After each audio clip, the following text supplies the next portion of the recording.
Jacob's family in Egypt. When Jacob, also called Israel, went to Egypt, he took his sons. And each son took his own family with him. These are the names of the sons of Israel: Reuben, Simeon, Levi, Judah, Issachar, Zebulun, Benjamin, Dan, Naphtali, Gad, and Asher. There was a total of 70 people who were descendants of Jacob. Jacob's son Joseph was already in Egypt. By some time later, Joseph and his brothers had died, along with all the people who had lived at that same time. But the people of Israel had many children, and their number grew greatly. They became very strong, and the country of Egypt was filled with them. Trouble for the people of Israel. Then a new king began to rule Egypt. He did not know who Joseph was. This king said to his people, "Look, the people of Israel are too many. And they are too strong for us to handle. We must make plans against them. If we don't, the number of their people will grow even more. Then if there is a war, they might join our enemies. Then they could fight us and escape from the country."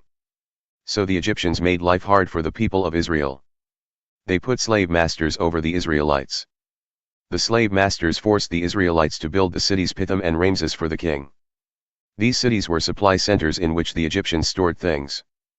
The Egyptians forced the Israelites to work even harder. But this made the Israelites grow in number and spread more.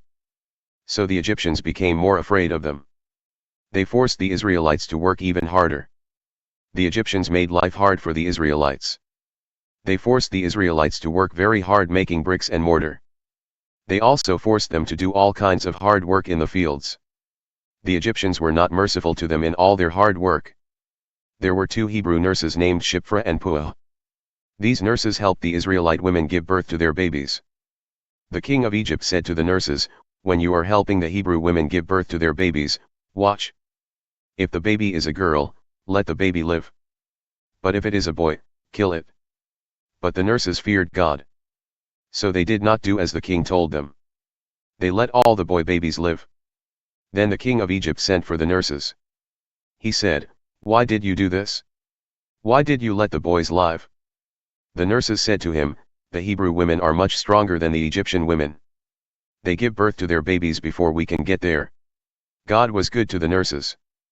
And the Hebrew people continued to grow in number. So they became even stronger. Because the nurses feared God, he gave them families of their own. So the king commanded all his people, "Every time a boy is born to the Hebrews, you must throw him into the Nile River. But let all the girl babies live." Baby Moses. There was a man from the family of Levi. He married a woman who was also from the family of Levi. She became pregnant and gave birth to a son. She saw how wonderful the baby was, and she hid him for 3 months. But after 3 months, she was not able to hide the baby any longer.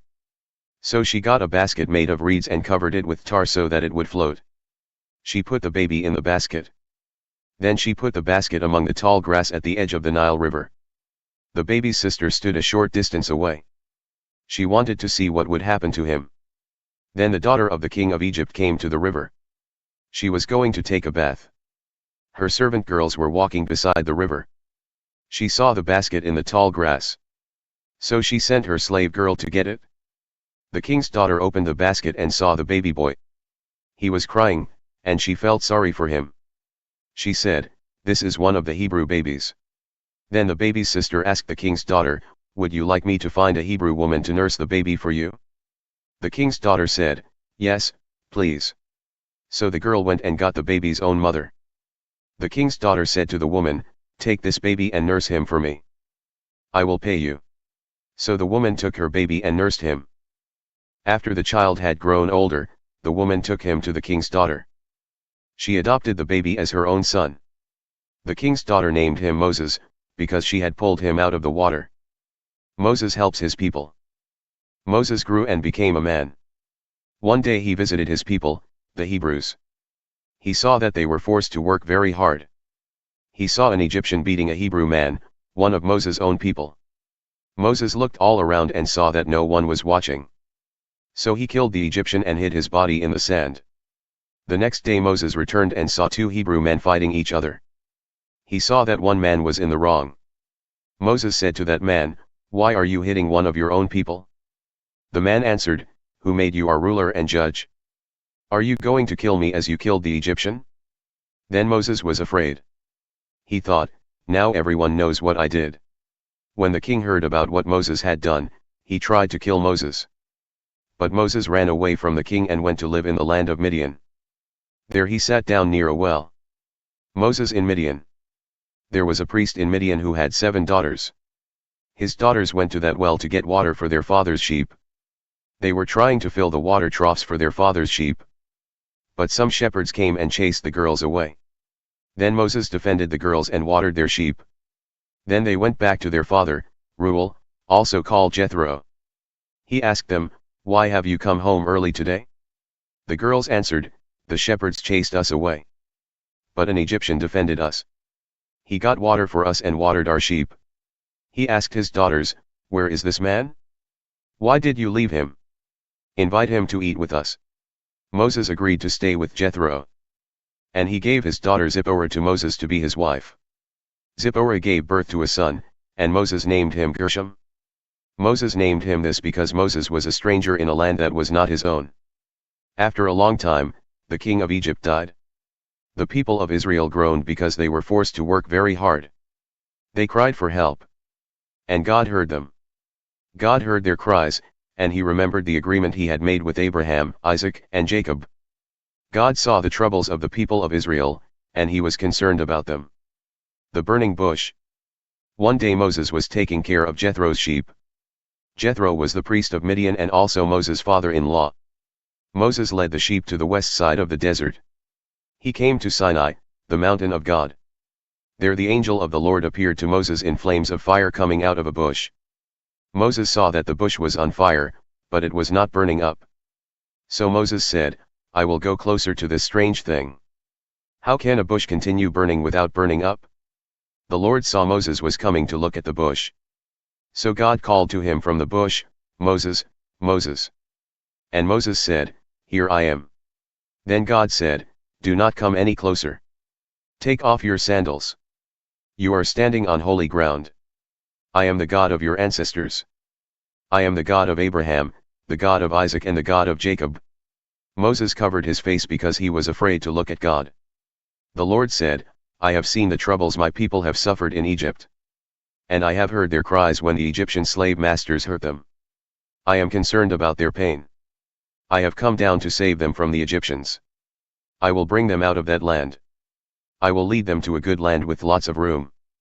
This is a land where much food grows. This is the land of these people, the Canaanites, Hittites, Amorites, Perizzites, Hivites, and Jebusites. I have heard the cries of the people of Israel. I have seen the way the Egyptians have made life hard for them. So now I am sending you to the king of Egypt. Go.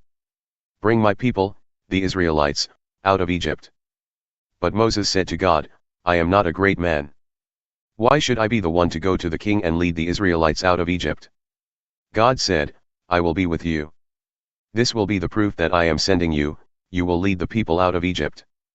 Then all of you will worship me on this mountain."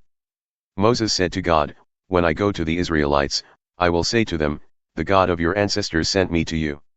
What if the people say, 'What is his name?' What should I tell them?"